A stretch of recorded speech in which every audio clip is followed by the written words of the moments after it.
Hi friends, welcome back to another episode of Generation Tech. My name is Alan. Star Wars has grown to such a huge size that it's become almost a genre of its own.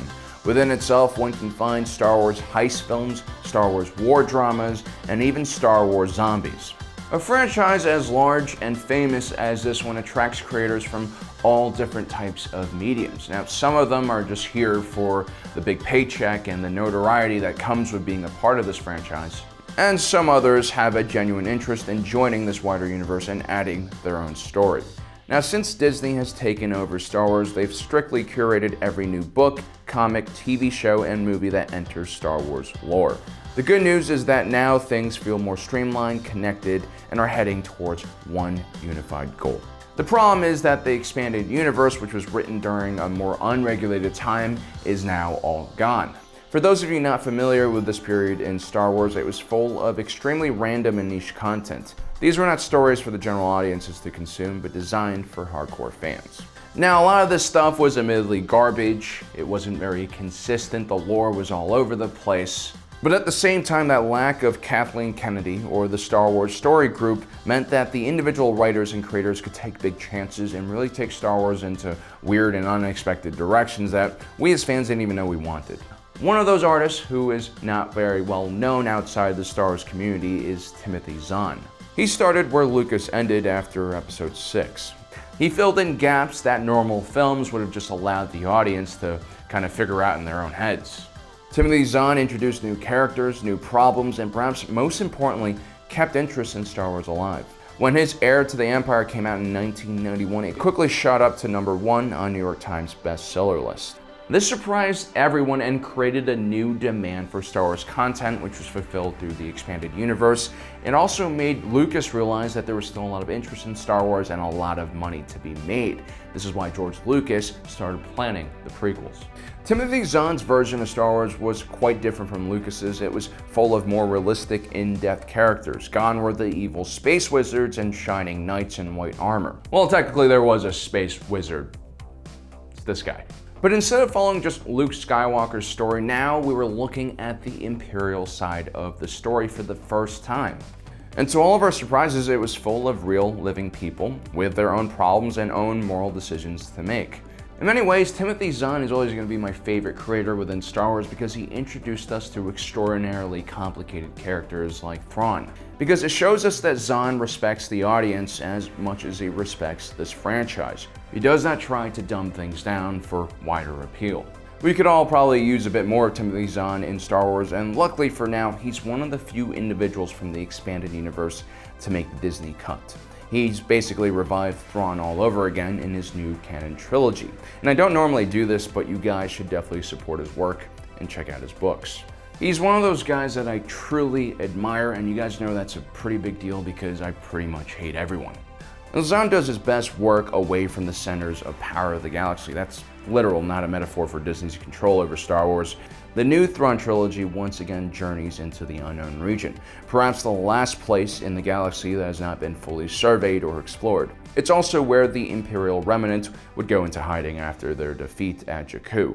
It's said that their journey was arduous and full of terrifying unknown dangers. They're beset from every direction by hostile aliens and gravitational anomalies. Entire ships and crews were lost on this extremely dangerous exodus. And hopefully sometime in the future, Zahn will be selected to write about the First Order's history and creation. But for now, I want to know who the First Order encountered during this very difficult time. Now, we know that the Chiss species, that's Thrawn's blue people, called the Unknown Region their home.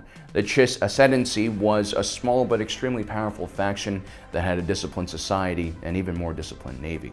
Now, it's probably very likely that the Chiss and the Imperial Remnant and later on First Order would come into contact. After all, Thrawn, a Chiss, and his protege Eli Vanto, an Imperial, were sort of used as exchange students. Both were sent to the opposing faction to learn more about each other. The Chiss were wary of the Empire's size and power and ambition, but at the same time, they did admire that power and discipline that their organization had. They actually shared some similar qualities. They also spent a considerable amount of energy scouting the unknown region. If anything as large as an Imperial armada entered the area, they would have known.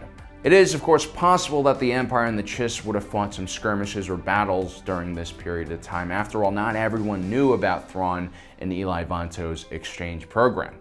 But the Chiss and the Imperial Remnants would have faced a greater threat in that area, a faction that was hostile to both sides. Originally in Legends, it would have been the Yuzhang Vong, the EU aliens from another galaxy.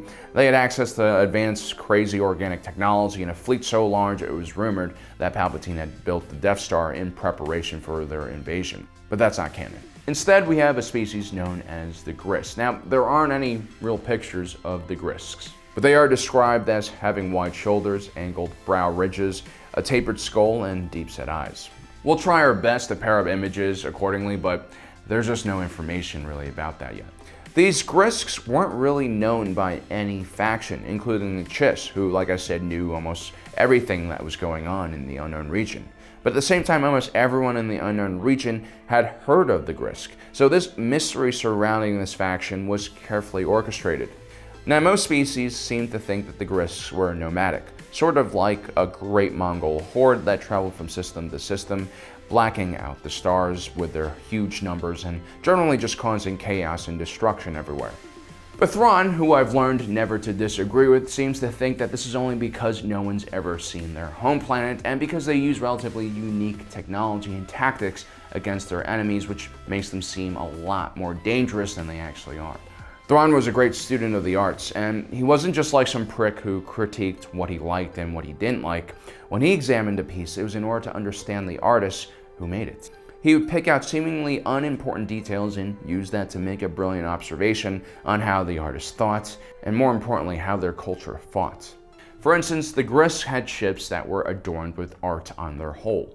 These murals mainly depicted scenes of sun, sky, and soil, rather than stars, galaxy, and empty vacuum. Thrawn came to the conclusion that the Grisks most likely had terrestrial roots, and so I believe that too. Survivors of Gris attacks have noted that the Gris have a very warrior-like culture, which means they spend a lot of time improving their fighting abilities. Everything that the Gris wore and built was ritualistically disfigured on the right side, which could have represented some past cataclysm or suffering these species encountered, or maybe a bitter foe. These deformities were chronologically arranged, with the oldest damage being relegated to the left side and the newest damage to the right side. These disfigurements could also be seen on a Gris warrior's helmet and armor and weapons as well. The Gris warriors had a sort of lightning gun that could fire bolts of energy along with some type of slug thrower. These warriors also had their teeth removed and filled with moldings that hid communication devices and other gadgets in case they were separated from their equipment or captured. Thrawn thought this was a brilliant move, so I too think this is a brilliant move.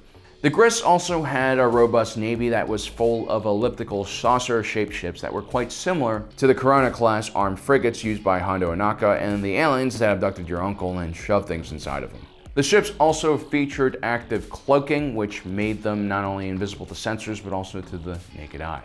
The Grisks also had interdiction devices that could pull ships out of hyperspace, but they used far less power and had a much shorter range. They also had their own communication infrastructure that they actually brought with them into Imperial space, so that way they wouldn't need to use the HoloNet to connect back to their home base. These technology used in conjunction made the Gris extremely effective at surprising their enemies and destroying them without a trace. This explains why there is so much mystery surrounding these individuals and everything that they do. From what we can tell, the Gris have been rapidly expanding their territory since far before the Clone Wars, but from what we can tell, most of their conquests have been limited to the Unknown Region, and they've been carefully studying the rest of the galaxy and all the factions from Galactic Republic to the Empire. As a matter of fact, during the Clone Wars, the Gris actually made contact with Count Dooku in the Confederacy and gave him information on some cortosis deposits, which is a material that was lightsaber resistant and could even short out a lightsaber on contact. The Separatists were going to coat their B-2 super battle droids in the material, and it most likely would have been disastrous for the Republic if they had done so. It's a really calculated move on the Grisks' part. They clearly are threatened by these Force users. Thrawn believed that the Grisks' ultimate goal would be an invasion of the rest of the galaxy. During the Imperial era, the Gris would make deep forays into Imperial territory where they would observe and monitor and kidnap subjects for preparation of this larger invasion. So when the Imperial Remnant gathered their numbers and headed into the unknown region, they most likely caught the attention of the Gris. While the Imperial Remnant was supposed to be made up of the best officers left in the Empire, they still would have been unprepared for the Gris and their unusual ships and military tactics. They tended to bait and ambush quite a lot, and this could be especially hard to confront when you're trying to sail through dangerous hyperspace lanes looking for a new home. It should also be mentioned that the Gris had a wide variety of client states, and it seems like their empire was based on the subjugation of other groups. Should be interesting to see if this faction becomes a larger player in the sequel trilogy. Now, with the sequel trilogy complete, I am very curious about this part of Star Wars lore and what's going on kind of on the edges of the galaxy, because we've talked a lot about what's going on in the core and in the Outer Rim, and especially on Tatooine, probably a little too much on Tatooine, so it'll be nice to see Star Wars head into some more unknown directions. Well guys, I hope you enjoyed today's episode. Don't forget to subscribe and hit that notification button so you don't miss out on the rest of our awesome content. As usual, thanks for joining us today. If you're watching this, you are Generation Tech.